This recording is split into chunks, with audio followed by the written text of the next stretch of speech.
बाजीरावांच्या धीरोदात्त बोलण्याने काशीबाईंच्या मनावर फुंकर बसली.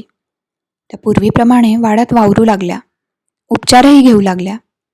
परंतु निर्णायक वेळी प्रकृतीची हेळसांड केल्याचा थेट परिणाम काशीबाईंच्या तब्येतीवर झाला होता. काशीबाईंचा उजवा पाय अंमळ दुखू लागला होता.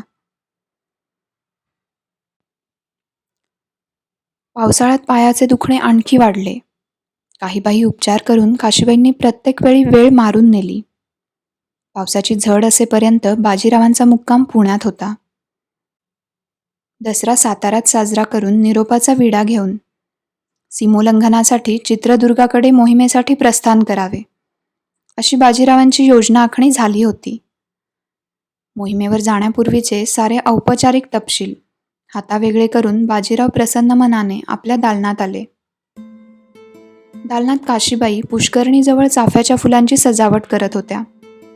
फुलं एकसारखी लावताना नकळत गुणगुणत होत्या.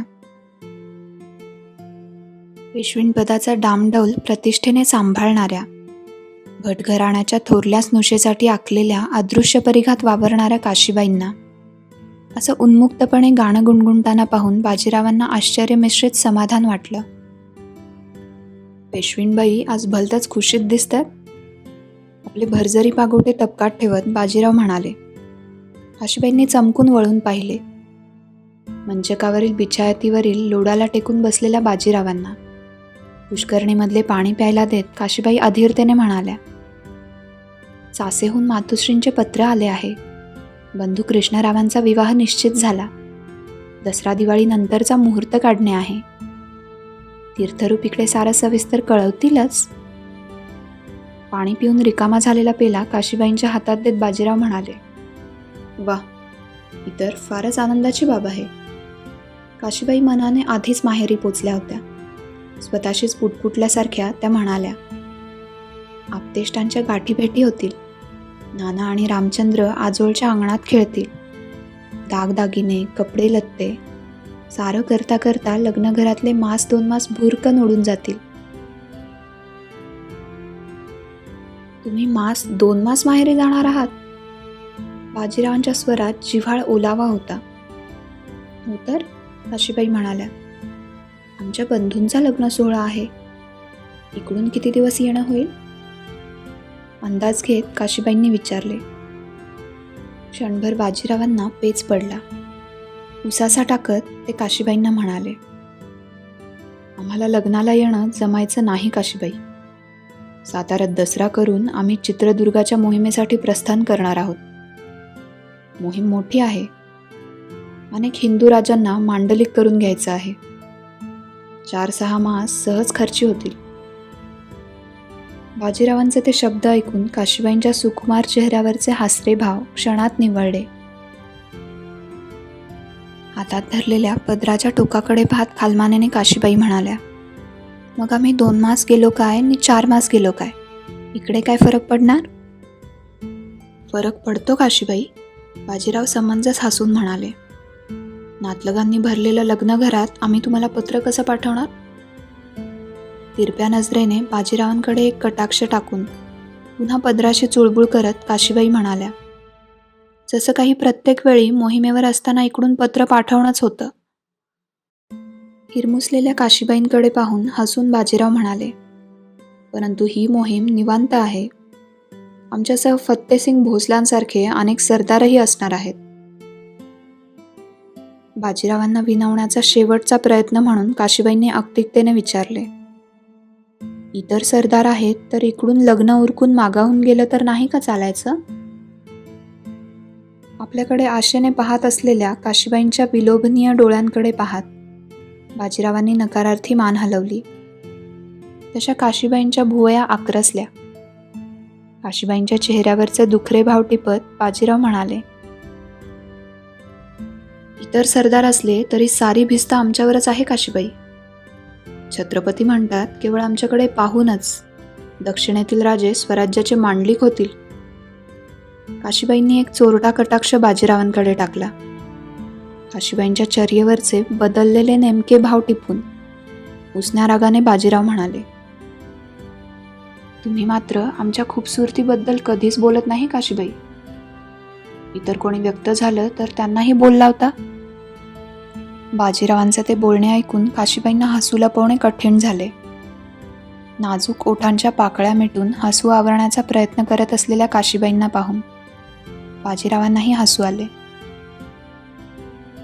काशीबाईंना आपल्या मिठीत घेऊन बाजीरावांनी विचारले, आम्ही कृष्णरावांच्या लग्नाला येऊ शकणार नाही म्हणून रागावलात? नकारार्थी मान हलवून बाजीरावांच्या डोळ्यांकडे धिटाईने पाहत काशीबाई लाडीक आवाजात म्हणाल्या, इकडून स्वतःच्या लग्नघटिकेला हजर राहणं झालं त्यातच आम्ही भरून पावलो. काशीबाईंच्या मिश्किल चर्येकडे बाजीरावांनी क्षणभर पाहिले. मग उभयतांच्या हसण्याने दालन भरून गेले.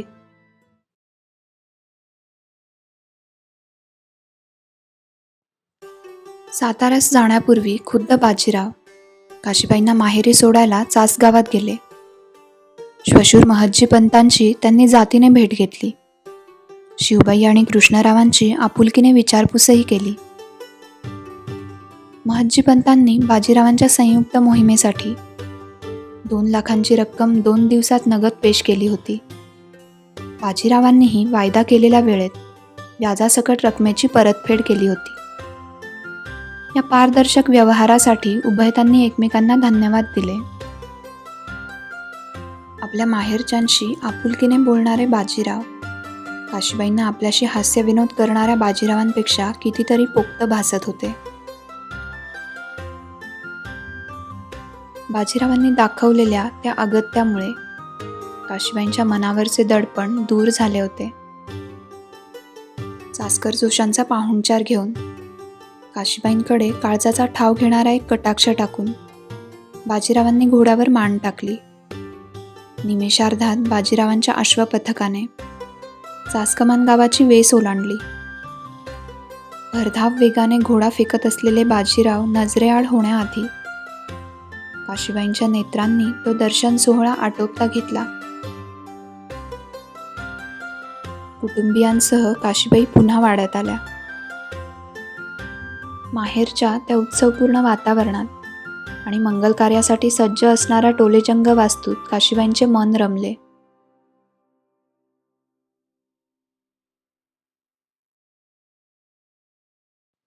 बादशहाचे लक्ष निजाम आणि मुबारिज खानाच्या लढतीत गुंतलेले असताना बाजीरावांचे पराक्रमी सरदार उदाजी पवार यांनी धारचा किल्ला जिंकला होता. झाबवा वगळता माळव्याचा बहुतांश प्रदेश पेशव्यांच्या अखत्यारीत आला होता.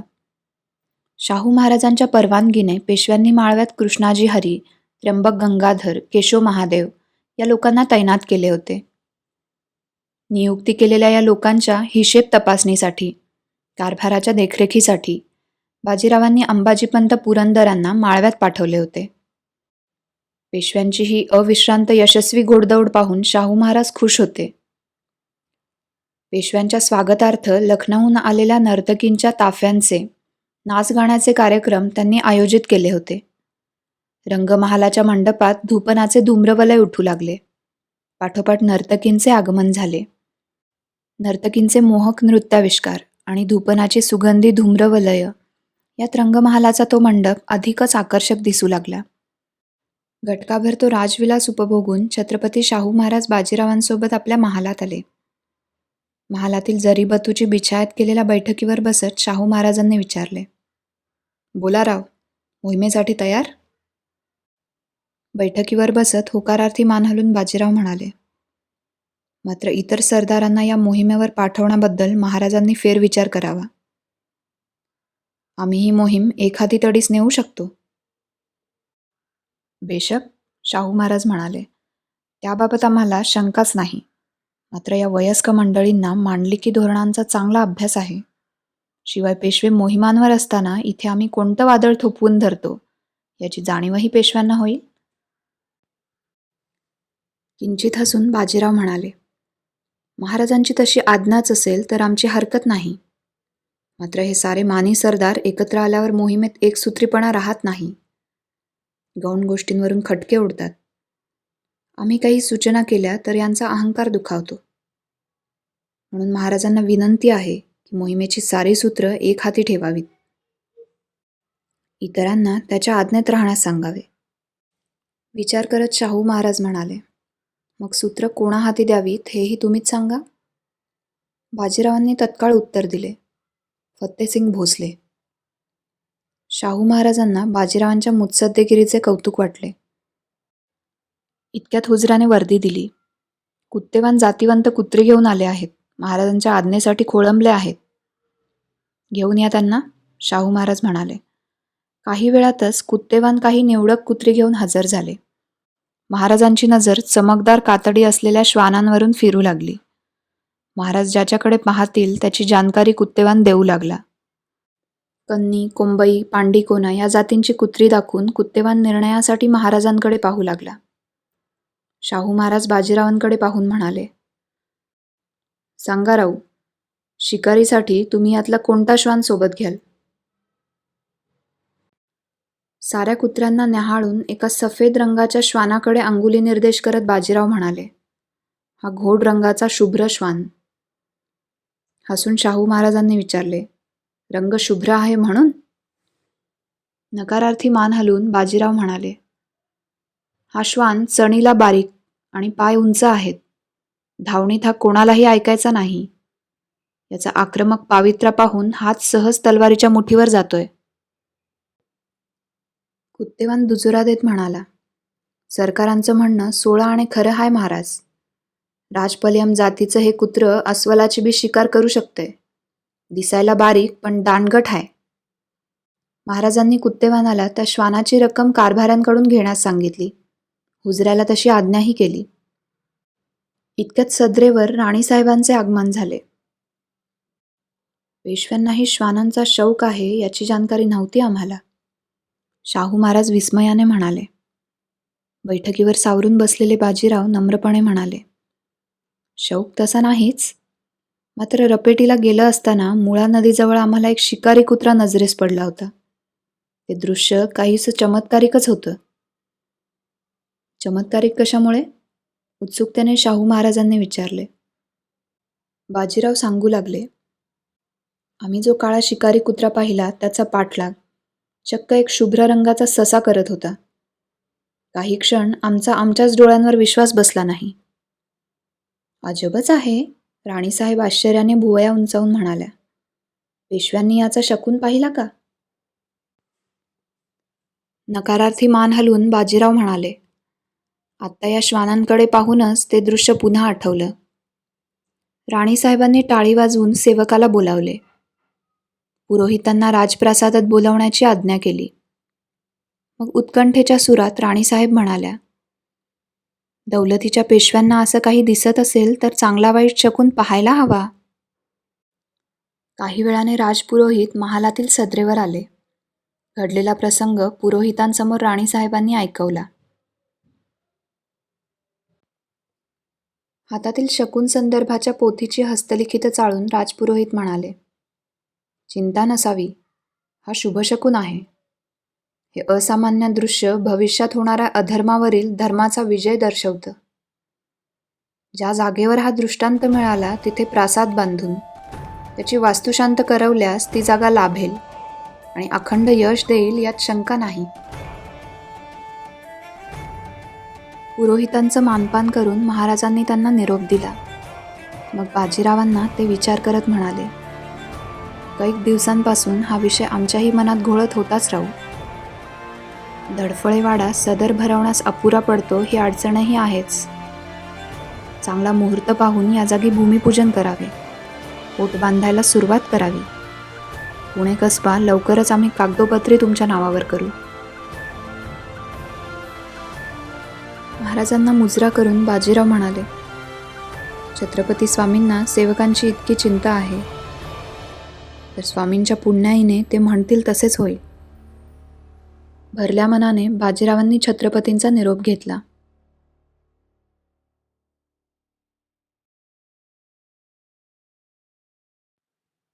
दसऱ्याच्या मुहूर्तावर शाहू महाराजांनी आपल्या सरदारांना उंची भरजरी वस्त्रे भेट करून निरोपाचे विडे दिले. सीमोल्लंघनासाठी सारे सरदार साताऱ्याबाहेर मुहूर्ताच्या डेऱ्यात आले. तिथूनच चित्रदुर्गाकडे कूच करून कर्नाटक मोहिमेस सुरुवात झाली. सरदारांमध्ये आपसात चुरस असली तरीही कर्नाटक प्रांतावर मराठ्यांचाच हक्क आहे, याबाबत सर्वांमध्ये एकवाक्यता होती. याचाच परिणाम म्हणून चित्रदुर्ग मोहीम अनेक अंगांनी सफल झाली. थकलेल्या खंडण्या वसूल केल्या गेल्या. सालाबादप्रमाणे चौथ रक्कम भरण्याच्या सनदा सर्व ठाण्यांनी लिहून दिल्या. हुजूरची ठाणी मुघलांकडे गेली होती, ती मराठ्यांनी पुन्हा काबीज केली. दक्षिणच्या सुभ्यावर हक्क सांगणाऱ्या निजामाच्या मगरूर हस्तकांना जरब बसवली गेली. दक्षिण प्रांतातील अनेक हिंदू राजे शाहू महाराजांचे मांडलिक झाले. कर्नाटकापर्यंत मराठी दौलतीचे झेंडे रोवून, खंडणीचे खजिने घोड्यांवर लादून मराठे सरदार माघारी फिरले.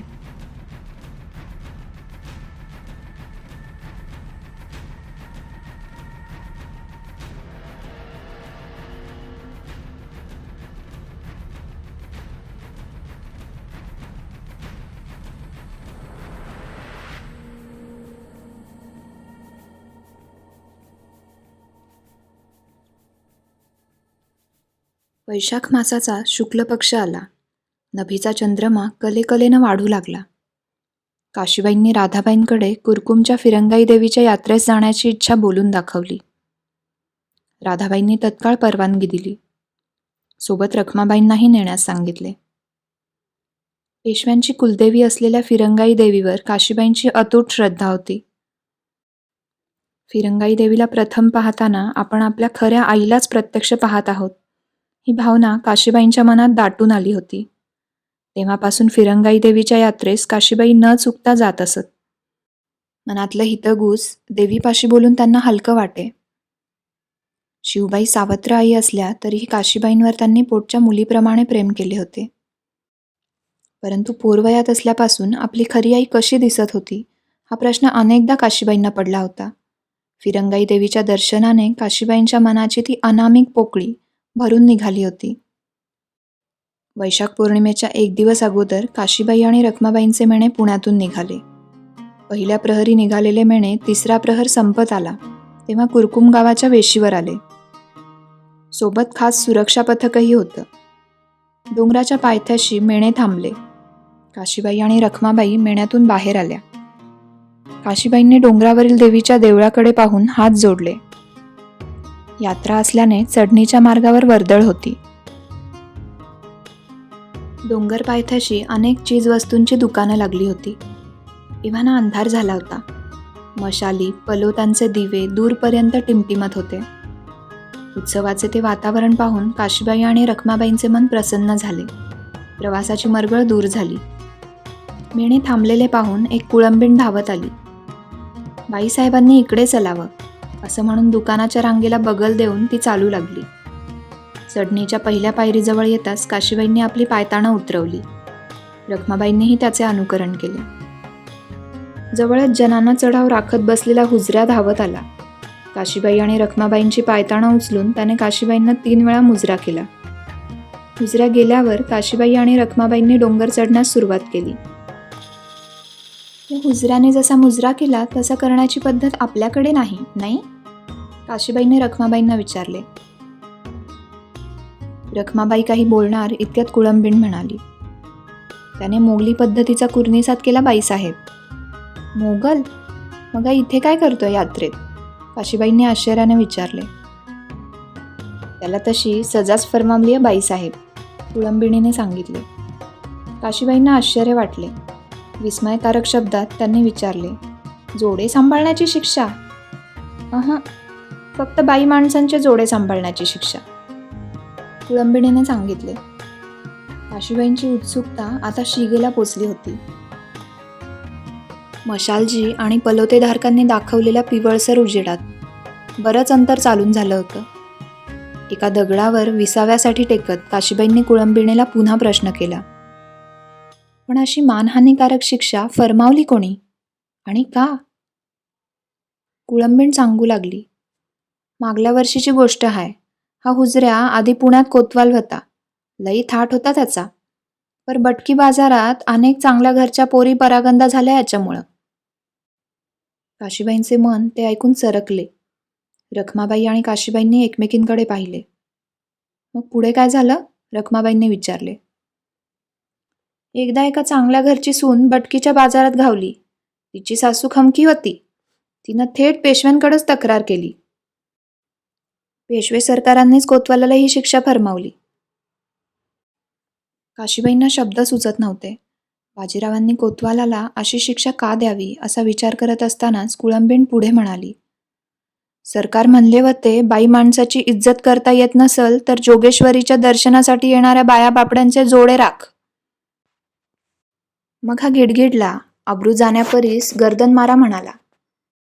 मग पंतांनी त्याला फिरंगाई देवीच्या पायाशी ठेवावा असं सुचविलं.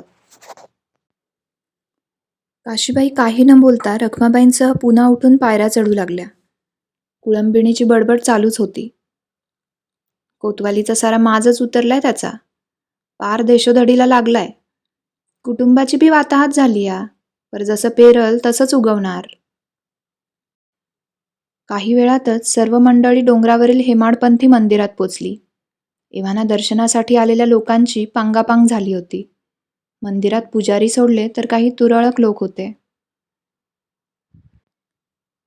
काशीबाई आणि रखमाबाईंनी मंडपातून देवीचे दर्शन घेतले.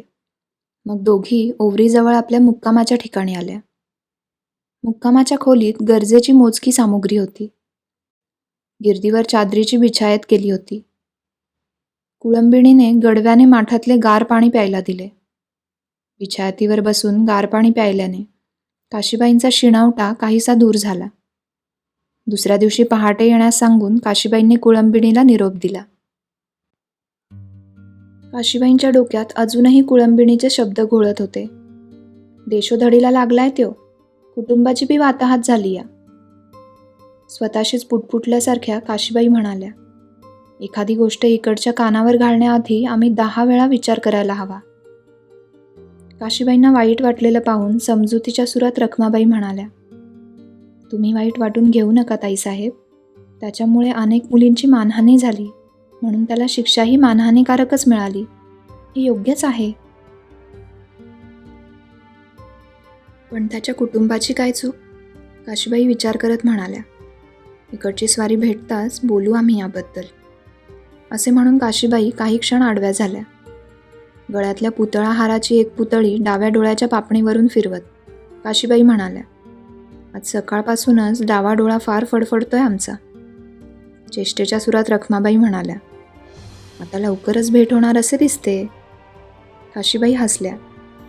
मंडपातून देवीचं दर्शन घेतानाही बाजीरावांची शीघ्रातिशीघ्र भेट होऊ दे, एवढंच मागणं काशीबाईंनी मागितलं होतं.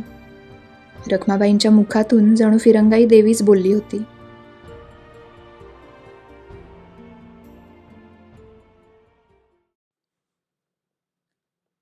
पंचवीस कोसाची मजल मारून कर्नाटकाकडून बाजीरावांची फौज पाटस नजीक आली. दिवस मावळल्याने आणि पुढे नागमोडी घाट असल्याने बाजीरावांच्या फौजेने पाटसच्या नागमोडी घाटाआधी माळरानावर छावणी केली. आघाडीच्या 2 तुकड्यांनी तंबू आणि राहुट्या उभारून छावणी सज्ज केली होती. बाजीराव आणि अंबाजीपंतांचे घोडे अश्वपथकासह घटकेत छावणीत दाखल झाले. बाजीरावांनी घोड्यावरून उडी टाकली. मोत्तद्दाराच्या हातात घोड्याची लगाम फेकून बाजीरावांनी छावणीवर नजर फिरवली. कुरकुमच्या दिशेने पाहत पाय उतार झालेल्या अंबाजीपंतांना बाजीरावांनी विचारले, फिरंगाईच्या डोंगराच्या चढणीवर एवढ्या रात्री पलोते बरे पाजळताय? फिरंगाई देवीच्या देवळाच्या दिशेने पाहत अंबाजीपंत म्हणाले, ही वैशाख पौर्णिमेच्या यात्रेची तयारी दिसते. बाईसाहेबही आल्या असतील देवीच्या दर्शनाला. त्यांचा रिवाजच आहे तसा. आश्चर्याने भुवया उंचावून बाजीरावांनी विचारले, कोण, काशीबाई? होकारार्थी मान हलवून अंबाजीपंत म्हणाले, मागे 2 वेळा अश्वपथकांसह मातोश्रींनी आम्हालाच जाण्याची आज्ञा केली होती, बाईसाहेबांच्या सुरक्षिततेसाठी. बाजीरावांनी पुन्हा कुरकुमच्या डोंगराकडे पाहिले. वैशाखाच्या रणरणत्या उन्हात केलेल्या धावणीचा शिणावटा घाटावरच्या गार वाऱ्याने दूर होत होता. नजरेच्या टप्प्यात असलेल्या समोरच्या डोंगरावर काशीबाई आल्या असतील या विचाराने बाजीरावांचे मन ताजेतवाने झाले होते. या क्षणी घोड्यावर स्वार व्हावे आणि घटकेत फिरंगाईचा डोंगरमाथा जवळ करावा अशी बाजीरावांना तीव्र इच्छा झाली. आश्चर्याचा असा सुखद धक्का दिल्यावर काशीबाईंच्या चर्येवरचे लाडिक भाव कसे गडद होत जातील या कल्पनेने बाजीराव स्वतःशीच हसले. इतक्यात अंबाजीपंत म्हणाले, यंदा धाकट्या बाईसाहेबही आल्या असतील यात्रेला. बाजीराव अजूनही कुरकुम गावाकडे पाहत होते. काशीबाई हरसाल येतात यात्रेला? बाजीरावांनी पुन्हा विचारले. होकारार्थी मान हलवून अंबाजीपंत म्हणाले, पौर्णिमेच्या 1 दिवस आधी येऊन बाईसाहेब ओवरीजवळ मुक्काम करतात. वैशाख पौर्णिमेस पहाटेस बाईसाहेबांच्या हस्ते देवीची मानाची पूजा होते. मग दानधर्म करून बाईसाहेब माघारी प्रस्थान करतात. बाजीराव विचारमग्न झाले. अशा किती गोष्टी असतील काशीबाईंनी मनात साठवलेल्या, ज्या ऐकण्यासाठी आम्हाला कधी उसंतच मिळाली नसेल. अप्रस्तुत विषय उलगडून सांगणं तर दूरच, सहज संवादाचे 4 निवांत क्षणही आम्ही काशीबाईंना देऊ शकत नाही. दूरवरून डोंगराच्या दिशेने ऐकू येणाऱ्या घंटानादाने बाजीरावांच्या विचारांची तार तुटली. बाजीराव अंबाजीपंतांना म्हणाले, पंत, संकाजीला पुढे वर्दी देऊन पाठवा. आम्ही आताच फिरंगाई देवीच्या डोंगरावर जायला निघू.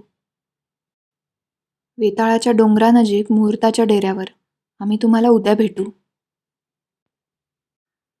अंबाजीपंतांच्या चेहऱ्यावर समाधानकारक हास्य झळकले.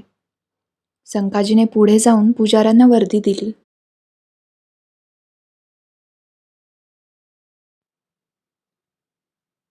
चौथा प्रहर एव्हाना संपत आला होता. शेजारतीसाठी सभामंडपात गेलेल्या काशीबाई रखमाबाईंसह पुन्हा ओवरीकडे आल्या. देवालयातील प्रसन्न वातावरणात हवेतील सुखद गारवा अनुभवत काशीबाई ओवरीतील नक्षीदार दगडी कमानीखाली काही वेळ विसावल्या. इतक्यात शिंग आणि तुताऱ्यांचा आवाज झाला. अगं बाई, आता या घडीला शिंग कोणासाठी फुंकली? काशीबाई आश्चर्याने म्हणाल्या. उठून ओवऱ्यांच्या कनातीजवळ येत असता त्यांना समोरून बाजीराव आपल्याच दिशेने येत असलेले दिसले. बाजीरावांचे कपडे धुळीने माखले होते.